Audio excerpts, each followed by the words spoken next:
Hey everyone, I just thought I would hop on here for a second and make a quick video from a suggestion that I got. Alright, his question was, when looking for a teacher, where should I look? What should I watch for? So I wrote down a couple tips here, but I didn't write anything about where should I look. So my first cello teacher, my first long-term cello teacher, I actually found on a site called Kijiji. I think I just did a basic Google search. I just looked up cello teacher and I found this ad for someone that was close to me. Lots of you have mentioned that there's no cello teacher in your area, so you may have to travel outside of your area like I did. Where should you look? I would just, do a basic search on the internet to find out who is available in your area. So then that leads me to my first tip. I have 5 tips to share with you, and I'm going to go from 5 to 1 because the one I think is actually the most important.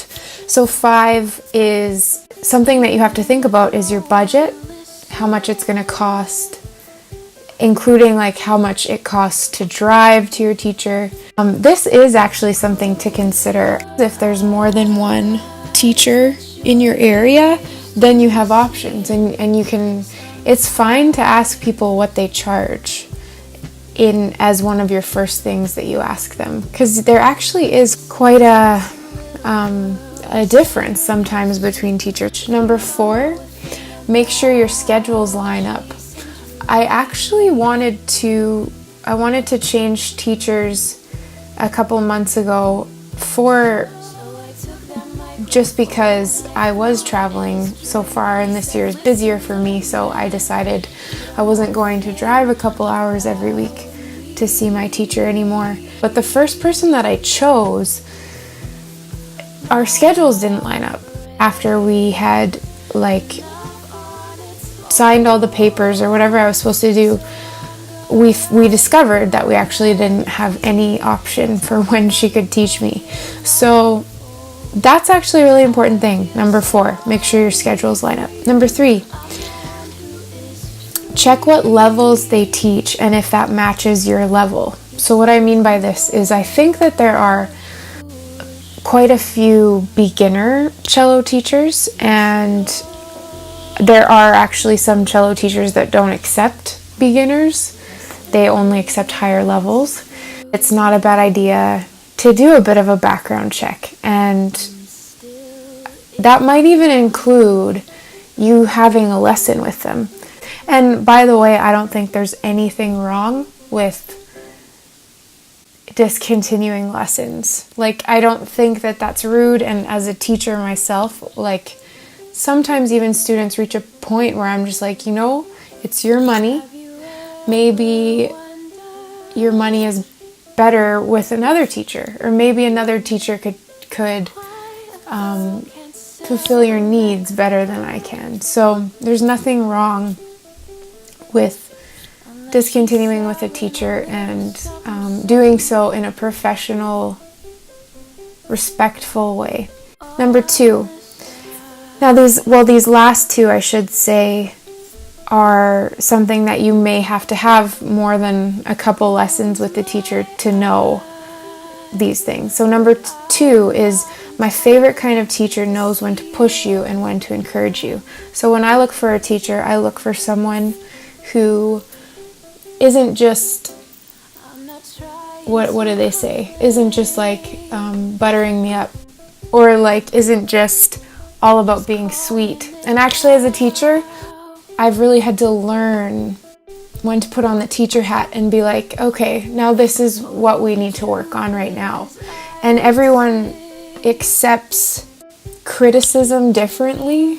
Maybe you need to think about, if you're bad at criticism, then you're going to have to be careful with what kind of teacher you have, because I think the best teachers tell you what you need to work on. That's what a teacher is, and then they walk you through those steps.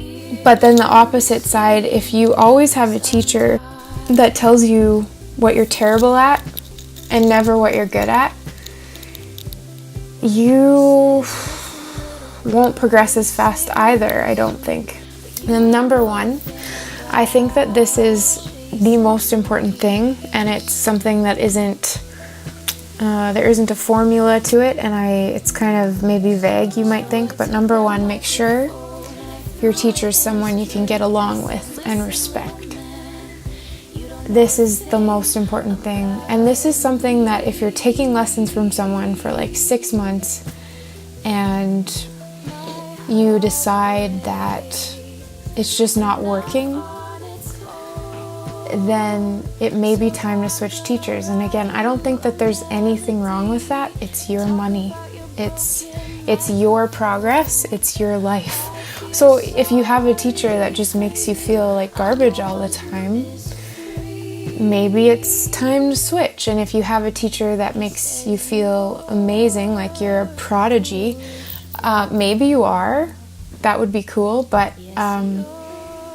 even prodigies, like, I actually think people that are incredible and incredibly talented would still need teachers that are going to push them. And I actually think that even if once you reach a high level, I've seen teachers that are so good that they're not at the level of their students, but they can actually still teach their student because they just know how to coach them and how, like, it's a very rare find, I think, but I've seen it. It's possible. Can't sell a record unless she's selling a little something, something.